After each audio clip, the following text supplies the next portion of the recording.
welcome to the channel. I'm back to break down this 10-game MLB DFS slate on DraftKings and FanDuel. Before we get into it, if you do enjoy the content at any point in this video, if you could please leave a like on this video, subscribe to the channel, hit the notification bell, that would be greatly appreciated. If you feel like I'm offering you any value, some insightful information, anything to help you with MLB DFS, if you could just take 1 second, hit that like button, hit that subscribe button, that would be great. Really appreciate the support lately.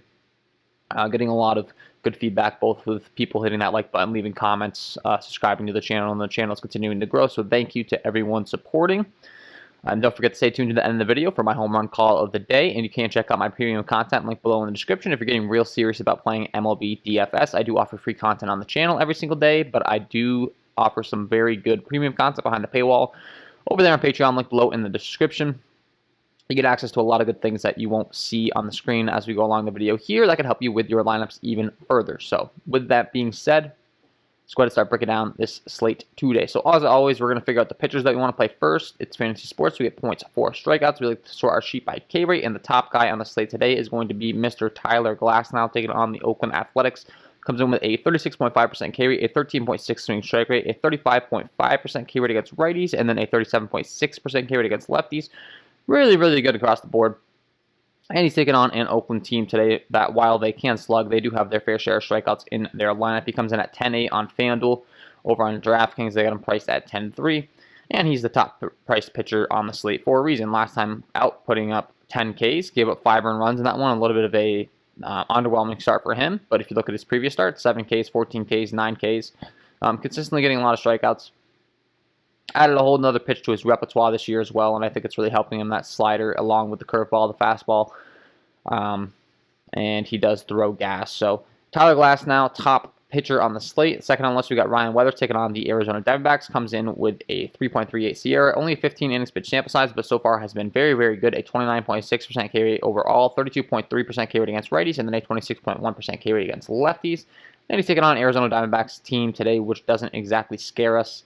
Not exactly the most threatening lineup in the league. They have a 3.96 implied run total against him. Weathers comes in as a 168 favorite. Only concern is how deep he's going to go into the game. And when you're looking at his previous starts, you could see on average he's been going like 3, 4, 5 innings. Nothing too crazy. However, the last time out he did get all the way up to 89 pitches. So that was the most we've seen out of him all season long. Was hovering. He had 31, 79, 89. So I think they were just slowly building him up. And, I tend to think that he might be good to go to give you 6+ innings in this one. He comes in at 7-3 over on DraftKings, and on FanDuel he's priced at 6-3. So maybe a nice little discount play on Ryan Weathers today. And yeah, as the pitch count continues to grow, I think he's going to become more of a viable play. No issues going there. Carlos Rodon taking on the Detroit Tigers. Probably the best matchup out of all the pitchers we've discussed so far. Detroit Tigers strike out a lot. A 28.5% K rate overall, 12.9 swing strike rate, a 26.9% K rate against righties, and then a 37.5% K rate against lefties. Very solid across the board, and as mentioned, you can't ask for a much better matchup as far as fantasy sports are concerned. There's going to be plenty of strikeouts to go around in this Detroit Tigers lineup. They only have a 3.15 implied run total, and Carlos Rodon comes in as a 228 favorite. He's priced all the way up to 11K on FanDuel. On DraftKings, they got him priced at 9.8. So Tyler Glasnow, Carlos Rodon looking like your top 2 options on this slate today for sure, based upon their repertoires and matchups. Definitely gotta like those guys. Next, we got Dean Kremer taking on the New York Yankees. 29 innings pitched sample size. He has a 27.1% K rate overall, 26.8% K rate against righties, and then a 27.4% K rate against lefties. Has been struggling in the hard contact and stuff, but he does have his fair share of strikeouts, and he's taking on a New York Yankees lineup today that does strike out quite a bit. My only concern would be it is in Baltimore, great hitters park. I continue to reiterate this to you guys. I'm trying to give you some, as much information as possible. Royal Park at Camden Yards is a great place for home runs. And if you're looking at the weather today, there are 10-mile-an-hour winds blowing out the straightaway center, and it's 82 degrees. That's some of the warmest temperatures we've seen on the season so far. It's finally starting to warm up, and the ball's going to be flying. So I do think that Dean Kremer's a valid play. I think Domingo Germán's a valid play in the same game. Going down to him, he has a 25.3% K rate overall, 25.6% K rate against righties, and then a 25% K rate against lefties. Both these guys are facing teams that strike out, quite a bit. The Yankees have their fair strikeouts. While they're a little bit of a scarier lineup than the Orioles strike out as well. So both these teams you can definitely be targeting from a pitching aspect if you'd like. And as far as the pitch count and everything's concerned with these two pitchers, as far as Domingo Germán's concerned, going over to his 10-game log, we've seen him throw 68, 79, and most recently 90 pitches. Had 6 Ks that last time out, 2 earned runs, respectable. And he's only priced at 7.4 on DraftKings and over on FanDuel. They have him priced at 7.3, so I think he's once again a decent, a cheaper option that you can be pitching. And Dean Kremer, same rule applies to him. Like I said, you're not going to be getting as excited playing him against this Yankees lineup. And looking at his game log overall, nothing too crazy. 3 earned runs, 4 earned runs, 1 earned run, but 5 Ks, 3 Ks, 6 Ks. I definitely think he's worth taking a flyer on in some tournament lineups. Not the top option on the slate, but I don't think you're crazy at all if you are playing him in tournaments. So I think he's a valid option. Then you got Vince Velasquez taking on the St. Louis Cardinals, 26.6% carry overall. Really struggles in the hard contact, though. A 27.5% carry against righties and then a 25.4% carry against lefties. But really struggles in the hard contact to both sides. So I'm not really sure I'm trying to go there and target the St. Louis Cardinals lineup today with Vince Velasquez, to be honest. I'd much rather go down to a guy like a Germán Marquez taking on the San Francisco Giants today. He has a 23.5% carry overall, 12.6 swing and strike rate at the ground ball, and the fly ball stuff's very good. A 25.9% carry rate against righties, and then a 20.7% carry rate against lefties. And more importantly, he's taking on a San Francisco squad that doesn't really fear us all too much, and it is in a great pitcher's park in San Francisco. That is very good at limiting those home runs. So even if Germán Marquez is going to give a few fly balls, you can see looking at Oracle Park, not the best ballpark to be targeting for home runs. And I do think it's a pretty good pitcher's ballpark, so I like to be playing some pitchers there. I think Germán Marquez is an interesting option at 8 to 1 FanDuel, and over on DraftKings, they got him priced down to 7.5, so you get an even better discount over on DraftKings. Definitely think he's a valid play today. And then once you get past him, I'm not really sure I'm trying to look to any more pitchers. You got Zach Greinke taking on Seattle. Seattle's a team that strikes out a lot. Zach Greinke's K rate is not the highest. Traditionally a very good real-life pitcher, just can't really get a lot of strikeouts, but he gets the matchup today that might be able to inflate his strikeouts and get him to, what you're looking to get out of him as far as fantasy sports are concerned. He comes in at 9K on FanDuel. Over on DraftKings, they got him priced at 9.4.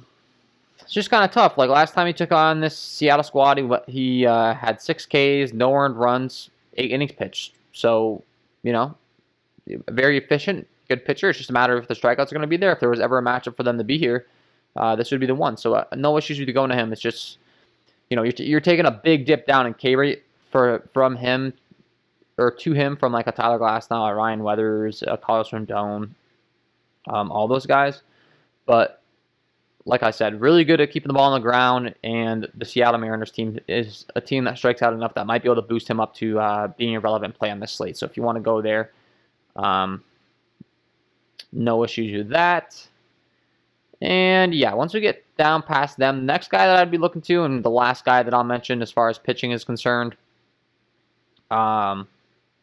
you could play Casey Mize taking on the Chicago White Sox. He's a young, raw talent. He's been really struggling against lefties, but overall decent. But Alex Cobb is the guy I wanted to talk about, taking on the Texas Rangers.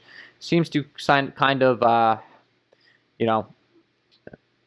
came back to life a little bit on this Los Angeles Angels squad coming over from Baltimore. If you look at his numbers over the last few years, they're really not good. The hard contact's really bad against both sides. Doesn't have the highest K rate. But this year specifically, he's been pitching pretty well. And he gets to take on a team in the Texas Rangers that have been striking out a ton. 3 earned runs, and 4 earned runs. Nothing crazy, but you look at 7 Ks, 10 Ks, and then 4 Ks against Houston. Houston's a really tough matchup. Kansas City and the Chicago White Sox, he had 10 and 7 strikeouts. You're paying 7.6 for him on DraftKings. Over on FanDuel, you're paying 8K. So he's kind of priced appropriately. But I think he's got plenty of upside in this particular matchup, so he's just one more guy I wanted to mention. And with that being said, let's go ahead and transition over to bats, figure out some bats that we're going to really want to target on this slate today. And the worst pitcher on the slate is going to be Justin Dunn taking on these Houston Astros. Ground ball, fly ball stuff's bad. He has a walk issue. Against righties, he gives up a 292 slugging, and against lefties, it's a 466 slugging. Not really that bad against righties when it comes to slugging, wOBA, and hard contact, but against lefties, he has been very, very bad across the board. So I'm definitely going to like some Houston Astros lefties today. Most notably, Michael Brantley, Yordan Alvarez, Kyle Tucker. Those 3, really going to like them. My favorite of the 3 being Yordan Alvarez. He hits in the cleanup spot. He's got a ton of power. So I think that he's definitely a great play today. And you can definitely throw in those righties to round out your stacks. Just keep in mind, they don't grade out quite as well. The ground ball and the fly ball stuff's still bad, but the slugging and the hard contact, he just really hasn't been giving up that much hard contact to this righty. So I do greatly prefer to target the lefties. Next, we got Eric Fetty taking on the Toronto Blue Jays. You saw Vladdy Jr. hit 3 bombs last night. Kid's lighting the world on fire, so you love to see that. A lot of pressure on him following the shadows of his dad and all that, and looked good. So a little off topic there, but point being, these Toronto Blue Jays have some guys that can rake for sure. The ground ball and the fly ball stuff's pretty decent for Fetty, but looking at the hard contact, a 426 slugging to righties, a 449 slugging to lefties. Ground ball, fly ball stuff's good, but the slugging is giving up, and this Toronto Blue Jays lineup just has a lot of power in it, up and down, like all up and down. There's not a hole in this lineup as far as power is concerned. You can make an argument there's plenty of holes as far as contact is concerned, but when you're looking at power, these guys rake, and it's going to be in Toronto, which they're playing in that minor league stadium. Great hitting environment for these Toronto Blue Jays. I don't even know if I can show you the chart because I don't think that it's going to be synced up with their current park. Yeah. Not playing in the Rogers Center currently, so you got to like these guys. 79 degrees, wind blowing out, 9 miles an hour. Love to see it. Not playing in the dome, but we have some good weather here. Bo Bichette, Vladimir Guerrero Jr., Rowdy Tellez, Kavan Biggio, like lots of power. Randy Grichuk, lots of power. Semien, Panic, Gurriel, and Jansen at the bottom of the order. That's when things get a little bit. Those guys can slap the ball around the yard, but they're not exactly going to be top options for me. And I oftentimes say to play guys at the bottom of the lineup, and I do think it's a valid strategy. And you can definitely still do it if you need the salary relief, but sometimes there's guys at the bottom that I get a little more excited about than these particular guys. Lourdes Gurriel is a guy that can traditionally can hit.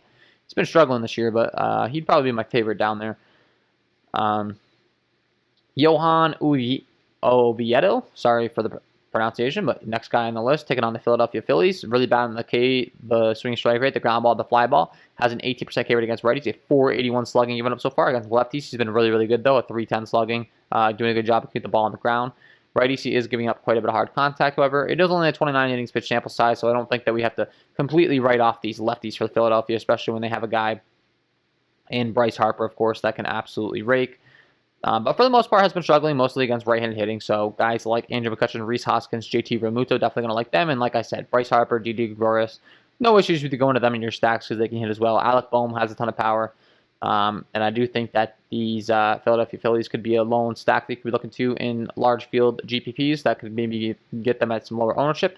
Casey Mize taking on the Chicago White Sox. A top prospect for the Detroit Tigers. He's expected to be really, really good. So far, has not been good at all. He has a 6.24 ERA, a 4.91 Sierra, 20% carried against righties. He's been really good as far as keeping the ball on the ground and not giving up a lot of hard contact against righties, but against lefties, he has been absolutely dreadful. A 641 slugging, 443 WOBA, 38.7% hard contact rate. Really struggling against the left-handed bats, and I'm definitely going to have some interest in left-handed bats every single time he takes the hill. And as far as who he's taking on tonight, the Chicago White Sox, and who they have to offer from the left-handed side of the plate, you got Adam Eaton, Yoan Moncada, Yasmani Grandal, Jake Lamb, Larry Garcia. Those are the guys I'd really be looking to. They have a 4.85 implied run total. It is only 48 degrees in Chicago, unfortunately, so not exactly the best hitting weather, but I do think that they could be a nice low-owned stack for you, possibly with a 4.85 implied run total. You can get them a lot lower owned than you typically would with a team that's, approaching 5 runs on the slate, so they're an interesting option for sure. Cole Irvin taking on the Tampa Bay Rays. Ground ball, fly ball stuff's not the greatest. Swing strike rate's not the greatest. He gives a 406 slugging to righties and then a 603 slugging to lefties. Has not been good all year long. Only problem is I don't really like targeting this Tampa Bay Rays squad all too much as a whole against left-handed pitching. You can see they only have a 4.21 implied run total, and they're not really that great against left-handed pitching. Like, if you're going to be playing guys, you're going to be playing the right-handed bats in Randy Arozarena, Yandy Diaz, Manuel Margot, Mike Brousseau. Brandon Lau's not bad against left-handed pitching, so I wouldn't mind playing him. You could play Austin Meadows, but I'm not getting really all too excited about them. I do like Mike Zunino and Willie Adames against lefties at the bottom of the order, so you can make an argument playing all those guys. But overall, the Tampa Bay Rays just really haven't been that great against left-handed pitching. Are they viable? Absolutely. Am I getting all that excited about it? Not too much. Next, we got Dean Kremer in that Baltimore-New York game. I had mentioned maybe targeting him. Some ground ball, fly ball issues, hard contact is decent, but he gives up a 426 slugging to right-handed bats and then a 442 slugging to lefties. Has been a lot worse against lefties overall, but still gives up his fair share of hard contact against righties. And we're looking at this Yankees lineup today. They don't have a run total out. I would expect that it's going to be pretty high with this lineup and the weather and everything. And definitely going to have some interest in the lefties, most notably Rougned Odor, Aaron Hicks. Those two guys, I mean, it is a very right-handed heavy lineup, but those two guys specifically, I think, are in a great spot here, taking on Kremer, who I said has been really struggling. Then, of course, you can target anyone else. I mean, you can target the lineup all up and down. These guys all have tournament-winning upside. Gigi LeMahieu can slap the ball around the yard, get on base, string together a bunch of points, and go yard at times. Giancarlo Stanton, Aaron Judge, ton of power. Gio Urshela, contacted power. Gleyber Torres, Aaron Hicks, Gary Sanchez power. So definitely a viable stack going to the New York Yankees today. I'll be interested to see what Vegas gives them for a run total. And next we have the San Diego Padres taking on Taylor Weiner. A bunch of hard contact, giving up the ground ball, and the fly ball rate has been terrible. 35.3% ground ball rate, 47.4% fly ball rate, a 42.9% hard hit rate. 337 slugging given up to righties, and then a 534 slugging given up to lefties. Really bad against lefties, a little bit better against righties, still giving up hard contact. Similar to Kremer that we just discussed. Really like the lefties. The righties are not bad plays as well, but the lefties really stand out in this particular matchup. Trent Grisham, Eric Hosmer, Jake Cronenworth, Jerks, and Profar, those guys specifically. And then, of course, Fernando Tatis, Manny Machado, Will Myers, all great hitters as well. They're on the road. They get that guaranteed ninth inning to hit, and they have a 5.04 implied run total. So I think that they're interesting. Steven Matz taking on Washington has some issues against right-handed bats. Ground ball, fly ball stuff's all pretty mediocre. The strikeout stuff's pretty mediocre. He's really good against left-handed bats as far as limiting fly balls and all that stuff. But against righties, a 480 slugging, 333 WOBA. Ground ball, fly ball stuff's not the greatest, and he doesn't really strike that many people out. And I definitely think that the Washington righties are going to be interesting targets today. Looking at their lineup, you got Josh Harrison at the top of the order, Trey Turner, Josh Bell, Ryan Zimmerman, Starlin Castro, Yan Gomes, Victor Robles, Hernan Perez. All guys that hit lefties pretty well. And as mentioned, they're in this Toronto stadium. That's a pretty good hitter's park. So I think they're an interesting stack that could be lower owned than you would think. Josh Harrison, Trey Turner, Ryan Zimmerman, and Starlin Castro would probably be my favorite options. Josh Bell is a switch hitter that excels more from the left-handed side of the plate when he's taking on those right-handed pitchers. But Yan Gomes and Victor Robles are also pretty decent options. And then Hernan Perez at the bottom of the order is really good against lefties. So overall, this lineup's just looking like it's designed to hit lefties pretty well. And I definitely have no issues with that stack. Alex Cobb, we mentioned maybe pitching him. You could also target him with bats. It's one of those situations. A 564 slugging against righties, a 444 slugging giving up to lefties. He is worse against righties, and this Texas Rangers squad is one that we prefer to target when they're taking on a pitcher that struggles against the lefties. Because they got a lot of lefties. Willie Calhoun, Joey Gallo, Nate Lowe, David Dahl, Brock Holt. They're righties, and Adolis Garcia, Nick Solak, and Isaiah Kiner-Fafella. You can definitely target in this matchup. I'm not getting all too excited about it, but would I be surprised if all those guys hit home runs and they end up winning you a large field tournament? Not really. The odds aren't high, but it's definitely a realistic possibility. So no issues going there. And then from there, you got Vince Velasquez taking on the St. Louis Cardinals. I mentioned I'm not really looking to target him as far as pitching against the St. Louis Cardinals. He does give up a lot of hard contact. I do think that the St. Louis Cardinals are going to be a valid stack today. They only have a 4.25 implied run total, but they have plenty of talent up and down the lineup. Tommy Edman, Dylan Carlson, Paul Goldschmidt, Nolan Arenado, Paul DeJong, Tyler O'Neill. No issues going to them. I said I had no issues going to the Philly stacks. I have no issue going to the St. Louis stacks. And their implied run total isn't going to draw eyes to them. So in tournaments, I'm sure you could definitely get them at some lower ownership. And then from there, a few more guys to mention. You got Alex Wood taking on Colorado. The problem is that Colorado doesn't exactly have the top bats to target against left-handed pitching. And they're in San Francisco, which isn't exactly the best hitter park. But Garrett Hampson, Trevor Story would be my favorite option by far. CJ Cron. Well, CJ Cron and Trevor Story both really rake lefties. So keep your eyes on those guys today. If you're willing to not go with a full stack in tournaments, they would both make a lot of sense. Then you got Huascar Yanela taking on the Chicago Cubbies. Is a guy that really struggles against right-handed bats. A 571 slugging, a 376 WOBA given up. We saw Javi Baez and Chris Bryant both be out of the lineup yesterday for a rest day. Expect them both to... Well, I think Javi Baez actually is on the IL. I'll have to look into that, so apologies if I misspoke there. But Chris Bryant is expected to be back. Wilson Contreras, Nico Horner at the top of the order.